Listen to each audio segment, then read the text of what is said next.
Hello বন্ধুরা, এবার আমরা চলে গেছিলাম বকখালি। হ্যাঁ, সোনাইয়ের পরীক্ষা হওয়ার পর মনে হলো যে কোথায় যাব, তাই মনে হলো কাছাকাছি সব থেকে সুন্দর জায়গা বকখালি, সেখান থেকে একটু ঘুরে আসা যাক। আগে দুবার গিয়েছিলাম, আমার কাছে জায়গাটা খুব ভালো লেগেছে। আমি সমুদ্র আগে অত পছন্দ করতাম না, কিন্তু বকখালিতে গিয়ে সত্যি আমার খুব ভালো লেগেছে।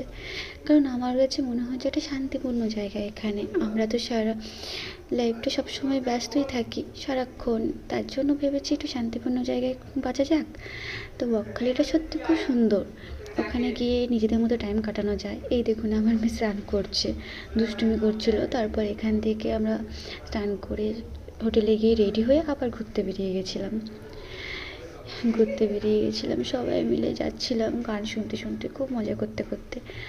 আর হ্যাঁ, আমি না সোশ্যাল মিডিয়াতে কথা বলতে পারি না, যদি কোনো ভুল হয়ে থাকে আপনারা একটু ধরিয়ে দেবেন।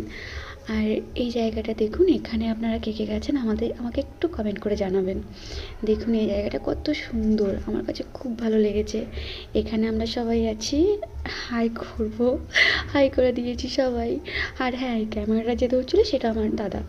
এই যে সামনে যে ক্যামেরা নিয়ে আছে সে দাদাই ক্যামেরা এতক্ষণ ধরেছিল। তারপরে আমি দাদার কাছ থেকে নিয়েছিলাম ক্যামেরাটা নিয়ে।